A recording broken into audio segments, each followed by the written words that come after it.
Meu nome é Igor Moraes Mariano Rodrigues, eu sou de Jacareí, São Paulo, interior de São Paulo. Me mudei para Minas Gerais para fazer minha faculdade, minha graduação em História. Depois me mudei para Belo Horizonte, fui para uma outra cidade e fiz meu mestrado em Antropologia, com concentração em Arqueologia. Depois eu fiz meu doutorado na Universidade de São Paulo. Depois que eu terminei tudo isso, eu morei durante um ano em Porto Velho como professor substituto na Universidade Federal de Rondônia. Fiz um estágio de pós-doutorado durante 3 meses na Universidade de Bonn, na Alemanha. E há um ano atrás eu ingressei aqui na Universidade Federal do Oeste do Pará. Eu trabalho no curso, sou professor do curso de bacharelado em Arqueologia aqui na Universidade Federal do Oeste do Pará. Está dentro do Instituto de Ciências e Sociedade, da UFOPA. Para o meu doutorado, eu comecei a pesquisar os trançados, cestaria, na região nas terras indígenas Trombetas Mapoera e Iamundá Mapoera. Foi um interesse que despertou desde quando eu fiz uma primeira participação numa equipe de arqueologia em 2011. Quando eu fui lá para participar dessas escavações, eu comecei a reparar que todas as casas, o mundo das pessoas ali eram cheios de cestos, de trançados, e isso me despertou o interesse. Me levou então a fazer uma pesquisa de doutorado que aconteceu entre 2017 até 2022. E isso fez eu estudar vários tipos de trançados, ir no mato, acompanhar os artesãos a escolher os materiais para transformar em artefatos. Me levou também a estudar coleções que são guardadas em museus, coleções antigas, coletadas em 1910, 1920, 1950, para eu poder ter uma base do que era produzido antigamente e do que é produzido hoje em dia.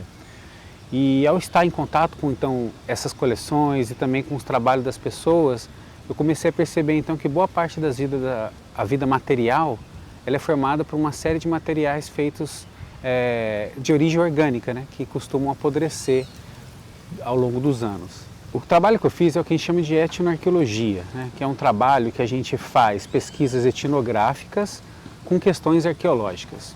E que questões arqueológicas são essas? No caso que me levou a fazer a pesquisa foi tentar entender a quantidade de diversidade de trançados que são feitos pelos povos Mapoera, quais materiais eles utilizam, o que eles fazem, se é peneira, tipiti, abano, entender toda essa diversidade.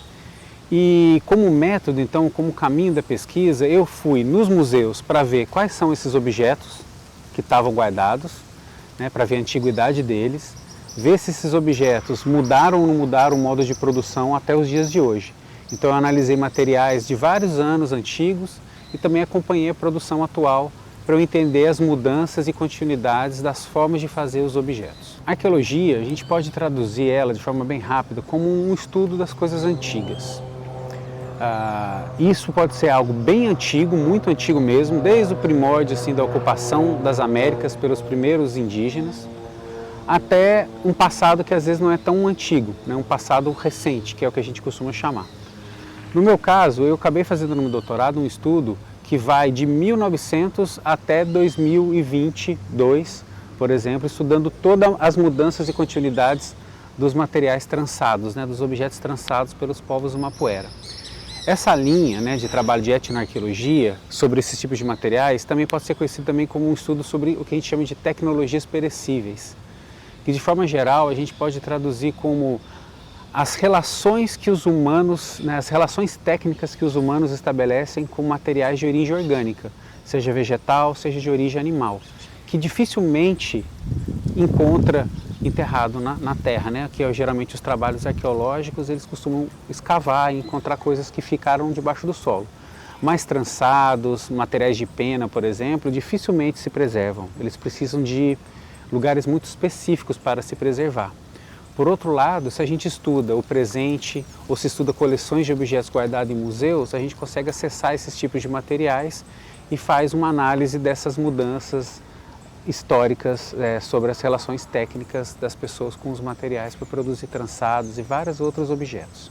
A arqueologia, né, como eu disse, às vezes ela acaba trabalhando, né, em geral, pesquisando coisas muito antigas, né? E muitos desses saberes antigos, por exemplo, como lascar pedra, como fazer cerâmica, que é o que geralmente a gente encontra enterrado, muitos desses saberes às vezes foram deixados de lado por uma série de razões históricas.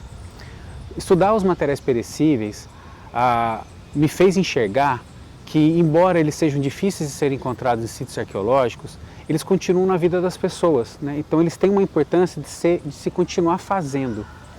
E por serem feitos com materiais vegetais, né, como arumã, como buriti, né, como pedaços de outras, partes de outras palmeiras, é fundamental que a floresta se mantenha em pé, né? Porque sem essa floresta em pé, uma série de outros seres não vão viver e também vai ser impossível você ter esses materiais que são necessários para a produção, para as tarefas do dia a dia, né? Para fazer tapioca, por exemplo, a gente precisa de uma série de implementos vegetais.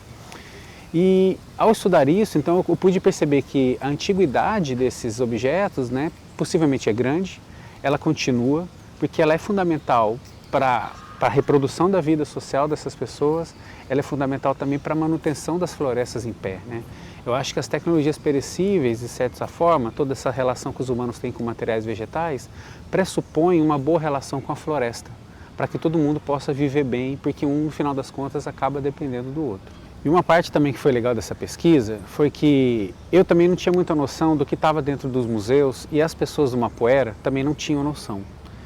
E ao poder ir no museu, eu consegui ver um monte de coisas antigas, né, como ralos, né, como tipitis, como abano, peneira, cesto cargueiro, caixinhas que chamam de facará. E isso, ao retirar foto, né, ao tirar fotografias desses objetos e levar para as pessoas nas aldeias, eles puderam também ver produções antigas. Em alguns casos, resolveram retomar a produção de alguns dos desenhos que não estavam esquecidos, né? Eles estavam adormecidos, né? E puderam também ver o que mudou e o que continuou. E como o caso dos povos do Mapuera, a gente dá um nome de Waiwai, mas é um monte de povo, como Xerel, Mauaiana, Catuena, muitas dessas coleções antigas no museu, elas estão com o nome desses povos, né? Então, ao analisar esse processo aí de mais de 100 anos de produção de trançados, foi possível perceber como a junção desses povos também se materializou a partir das práticas de produção. Tem coisa que todo mundo fazia e tem coisa que começou a se misturar com o encontro desses povos, né? Então esse retorno de levar as coisas do museu para eles foi legal, para eles poderem às vezes rever coisas que não eram feitas há muito tempo, e foi legal também para a arqueologia, para a gente poder pensar um pouco como funciona essa dinâmica de produção, de diferenciação e de produção semelhante, né? De diferenciar e de produzir igual ao longo do tempo. Eu comecei a fazer um curso de História, graduação em História. E ao fazer o curso de graduação de História, eu comecei a perceber que a história que estava sendo ensinada há 20 anos atrás, quando eu entrei na graduação, onde eu fiz a minha graduação, era uma história muito focada a partir de documentos escritos. Mas nesse tempo eu comecei a me interessar muito pelas histórias dos povos indígenas, que não eram detentores da escrita. Então, desse modo, quando eu me encontrei com a arqueologia e depois fui me encontrar com a etnologia, eu percebi que eu podia, na realidade, fazer uma história junto com os povos indígenas a partir dos documentos que eles deixaram. Então, essa minha ideia de querer ser arqueólogo, de querer ser etnoarqueólogo, foi nesse sentido de ajudar a construir uma história diferente dos documentos oficiais, e ao longo dessa caminhada eu percebi que mais do que isso é poder fazer uma história junto com as pessoas, né? As pessoas Waiwai, no caso, cientistas e não cientistas, para poder ser uma história que faça sentido para eles também e não apenas só para a academia. E o legal também de estudar nessas tecnologias perecíveis, né, é a gente poder entender como o conhecimento tradicional é capaz de olhar, por exemplo, para a floresta e não apenas ver montes de árvores, mas saber nominar elas, saber conhecer as diferenças entre elas e ter a capacidade, sobretudo, de conseguir entender como a gente pode transformar parte dessa floresta em artefatos para poder viver bem junto à floresta e para poder se alimentar de forma saudável e poder, de certo sentido, fazer com que os humanos e os outros seres da floresta possam viver da melhor forma possível.